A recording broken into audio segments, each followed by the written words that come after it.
एक छोटे से गांव में मंगलू नाम का एक गरीब किसान रहता था।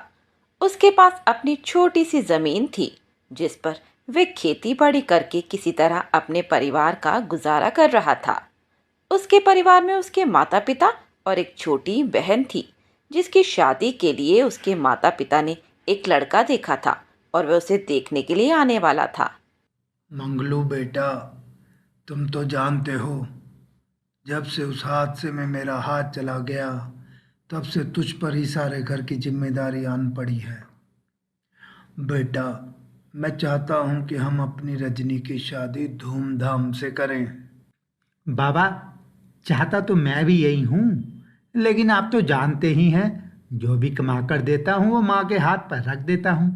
अब आप माँ से ही पूछ लीजिए कितना जुड़ गया है। तभी मंगलू की माँ रसोई से निकलकर बाहर आती है।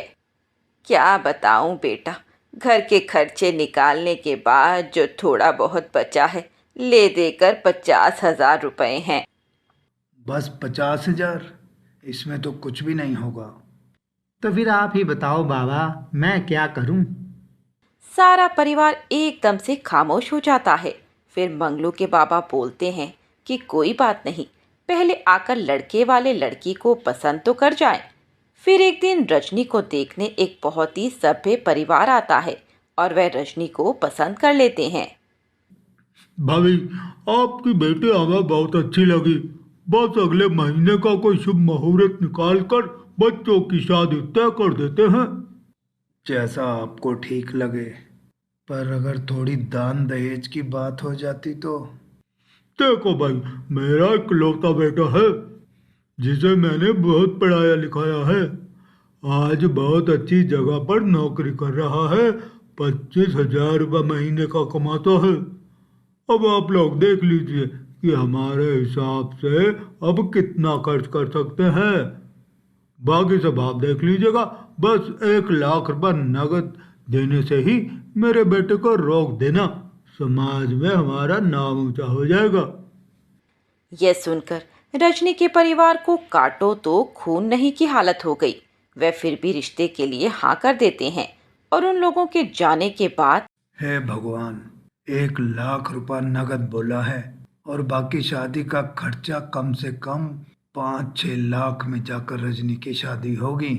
हाँ बाबा, इतने रुपए तो लग जाएंगे, पर चिंता मत करो, मैं जमींदार से बात करके देखता हूँ। उनसे कुछ पैसे उधार ले लूँगा, फिर धीरे धीरे चुकाता रहूँगा। हे भगवान, कर्जा? नहीं नहीं बेटा, मैंने सुना है कर्जा चिता के समान होता है। अभी रजनी की शादी है, फिर 1-2 साल में तेरी शादी के बारे में भी सोचेंगे। कर्ज उतरता रहेगा तो फिर तेरी शादी कब होगी बेटा? माँ, तुम भी कैसी बातें कर रही हो। कल के बारे में सोच रही हो और आज जो है उसके बारे में बिल्कुल भी नहीं सोच रही हो। मंगलू परेशान हालत में अपने खेतों की तरफ चला जाता है। दिसंबर का महीना था। किसानों ने अपने खेतों में गोभी की फसल लगाई हुई थी। मंगलू उदास सा अपने खेत में इधर से उधर घूमते हुए खरपतवार निकाल रहा था और फिर थकने के कारण वह एक जगह बैठ जाता है और रोने लगता है। इस छोटी सी जमीन पर मैं क्या करूं? जितना हो सकता है उतना करने की कोशिश तो करता हूं। अब रजनी की शादी के लिए इतना सारा रुपया कहाँ से लेकर आऊं? तभी वहाँ एक कुत्ता आता है और मंगलू का पैर चाटने लगता है। अरे तुम कहाँ से आ गए इस जंगल बियाबान में? लगता है तुम्हें भूख लगी है। इस समय तो मेरे पास खाने के लिए कुछ भी नहीं। चलो तुम एक काम करो, मेरे साथ चलो। मंगलू उसके साथ बातें करते हुए और सीटी बजाते हुए उसे घर तक ले आता है और फिर अपनी माँ से कहता है कि इसके लिए रोटी दे दो। रोटी खाने के बाद वह कुत्ता उसी चौखट पर बैठ जाता है और पूंछ हिलाने लगता है। भैया, ये कुत्ता तो यहीं बैठ गया है। मुझे नहीं लगता अब ये यहाँ से जाएगा। कोई बात नहीं, बेचारा 2 रोटी खाएगा, लेकिन घर की हिफाजत भी तो करेगा। इसका कोई नाम बताओ, क्या रखें? देखो तो भाई, ये बिल्कुल सफेद रंग का है। क्यों ना इसका नाम शेरू रखें? शेरू? ये तो बड़ा ही प्यारा नाम है। फिर रात को जब सब लोग खाना खाते हैं तो शेरू को भी खाना देते हैं। अगले दिन सुबह मंगलू खेतों में सब्जी तोड़ने के लिए चला जाता है। शेरू भी उसके पीछे पीछे खेतों में चला जाता है। शेरू, तुम मेरे साथ आ तो गए हो, लेकिन आज बहुत ठंड है, तुम्हें घर पर ही रुकना चाहिए था। यह सुनकर शेरू खेलने लगता है और फिर खेतों के बीच दौड़ने लगता है। मंगलू उसे ऐसा करने से रोकता है कि तभी शेरू एक जगह पर रुककर जोर जोर से भौंकने लगता है। अरे क्या देख लिया तुमने? इतनी जोर जोर से क्यों भौंक रहे हो? पर शेरू लगातार भौंके जा रहा था। मंगलू वहां पहुंच जाता है तो देखता है कि वह गोभी के फूल को देखकर ही भौंक रहा है। यहाँ तो कुछ भी नहीं है, चलो आओ, इतनी दूर चलवा दिया। मंगलू शेरू को वहां से चलने के लिए बोलता है, लेकिन शेरू वहां से हिलता ही नहीं। तब मंगलू ध्यान से उस गोभी के फूल को देखने लगता है। वह चांदी की तरह चमक रहा था। अरे यह तो बिल्कुल चांदी की तरह चमक रहा है।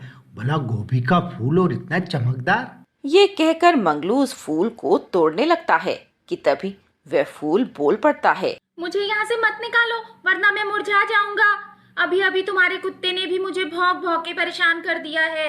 यूं गोभी के फूल को बोलता हुआ देखकर मंगलू हैरान था और उधर शेरू चुप नहीं हो रहा था। मंगलू उसे डांट कर चुप कराता है और गोभी के फूल से बात करता है। बड़े ही अचंभे की बात है, एक गोभी का फूल बातें कर रहा है। हाँ, मैं एक जादुई फूल गोभी हूँ। मुझे मेरी माँ ने सजा के तौर पर पृथ्वी पर भेजा है और एक दिन के लिए मुझे यहाँ पर इस कड़कड़ाती ठंड में रहना पड़ेगा। यह तो और भी हैरानी की बात है। भला सब्जियों की भी दुनिया होती है और उन्हें भी सजा मिलती है। हाँ हाँ, बिल्कुल ऐसा ही होता है। मुझे आज पूरा दिन पूरी रात यहीं रहना होगा। कल सुबह सूरज निकलते ही मैं यहाँ से चला जाऊंगा। अरे तुम जादुई गोभी का फूल हो तो तुम अपने लिए गर्मी का इंतजाम क्यों नहीं कर लेते? नहीं, मैं अपने लिए कुछ नहीं कर सकता। हाँ, तुम्हारे लिए बहुत कुछ कर सकता हूँ। तुम बताओ तुम्हें क्या चाहिए? तुम मेरे लिए कुछ कर दो, मैं तुम्हारे लिए कुछ कर दूंगा। अच्छा ऐसी बात है तो फिर मैं ऐसा करता हूँ, अपना स्वेटर तुम्हारे ऊपर डाल देता हूँ, इससे तुम्हें गर्मी का एहसास होगा। और ऐसा बोलकर मंगलू अपना स्वेटर उतारकर गोभी के फूल को ढक देता है। अरे वाह, यह तो काफी गर्म है, मुझे अच्छा लग रहा है। अब मुझे बताओ मैं तुम्हारे लिए क्या करूं? नहीं नहीं, मेरे लिए कुछ करने की जरूरत नहीं है। तभी वहाँ पर मंगलू का दोस्त आ जाता है। अरे मंगलू, मैंने सुना है कि रजनी की शादी तय हो गई है। बहुत बहुत मुबारक हो भाई। मेरे लिए कोई सेवा हो तो बताओ। हाँ भाई, शादी तो तय हो गई है, लेकिन मुझे बड़ी चिंता भी हो रही है। कम से कम 6-7 लाख रुपए चाहिए शादी के लिए। हाँ भाई, आजकल इतने रुपए तो मामूली सी बात है। अगर मैं मदद भी करना चाहूँ तो हद से हद 25,000 रुपए तक की कर सकता हूँ। नहीं नहीं दोस्त, तुमने पूछ लिया इतना ही बहुत है। मुझे लगता है मैं जमींदार से बात कर लूं, पर वह बहुत लालची है, या तो घर को गिरवी रखेगा या जमीन को। हाँ मेरे भाई, वो तो बहुत लालची इंसान है। चल तो फिक्र मत कर, अगर इतना कुछ है तो भगवान ने तेरे लिए भी कुछ सोचा ही होगा। और ये स्वेटर नीचे पड़ा है। नहीं नहीं, यह तो मैंने बस अभी रखा है, मैं उठाकर पहन लूंगा। उसका दोस्त वहाँ से चला जाता है। शेरू भी अब आराम से बैठा हुआ था। अरे बाप रे, तुम्हारे यहाँ इतना पैसा लगाकर शादी की जाती है? हमारे यहाँ तो बिल्कुल सीधे सीधे तरीके से शादी हो जाती है। अब तुम क्या करोगे? सोच रहा हूँ घर गिरवी रख दूंगा, फिर खेतों में काम करके थोड़ा थोड़ा करके जमींदार को पैसा लौटा दूंगा। और अगर ऐसा हो जाए कि तुम्हें पैसा लौटाना ही ना पड़े तो? तुम्हारी बात बड़ी अच्छी है, लेकिन मुझे इस पर जरा भी हंसी नहीं आई। हम गरीब लोग ना जाने कितने सपने देखते हैं और कितनों को टूटते हुए भी देखते हैं, लेकिन मैं अपने बाबा का सपना नहीं टूटने दूंगा। अगर उन्होंने रजनी के लिए वो घर पसंद किया है तो मेरी बहन की शादी वहीं होगी, बेशक उसके लिए मुझे हाड़ तोड़ मेहनत करनी पड़े। चलो अब तुम आराम करो, कल सुबह मैं ये स्वेटर यहाँ से उठा लूंगा।